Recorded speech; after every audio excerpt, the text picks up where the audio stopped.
Thank you for returning to another episode of December's Daily Gaming Radar. And today we find a game from Victory Point Games. This is the 2017 second edition of Nemo's War.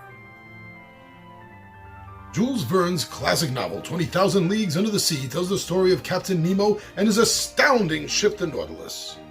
The second edition of Nemo's War, a Victory Point's game popular solitaire offering from designer Chris Taylor, is a greatly enhanced offering featuring mass production printing and amazing E&O tool art and graphics throughout. Set in the year 1870, you set sail in this amazing electric-powered submarine, assuming the role and motive of Captain Nemo as you travel across the seas on a mission of science, exploration, anti-imperialism, and war.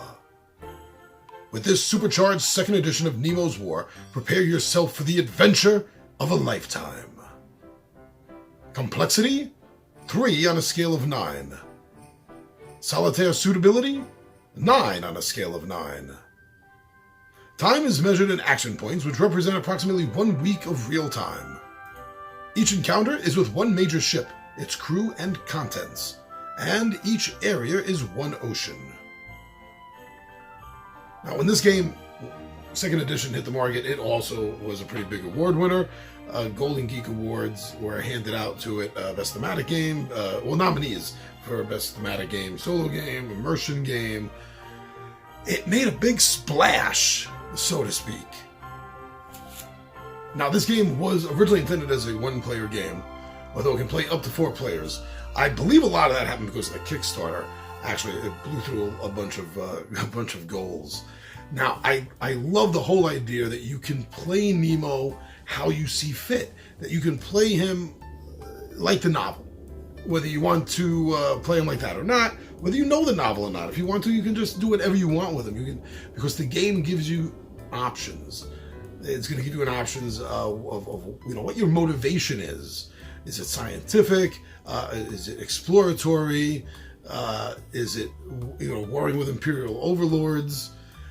So you get to choose what your motivation is, and that's actually going to affect the end game conditions, as well as how the board is going to be put together as far as components, tokens, chips, chits, and things like that to represent everything that's going to be going on during your game. The game is definitely has a sandboxy feel to it, which is something else I really love in games, because it gives you the ability to generate points from everything from attacking the other ships outright, ramming them with the giant narwhal-like spike that it had on the front of it, or maybe you're going to be inciting rebellion in a country is another thing that you can do. And as the game progresses through the 3 acts, you're going to be getting more actions to do, more dice to do, and it's going to change up, and it's going to make the game not only extremely immersive, but also with great replayability for what was originally intended to be a solo run game. So if you're a fan of the genre of high adventure, or specifically maybe you're just a fan of the book, you like playing one-player games or cooperative games, then this could very well answer all your gaming questions. I think you should take a look from Victory Point Games at Nemo's War, the second edition. You might like it. It might end up on your radar, just as it is on ours.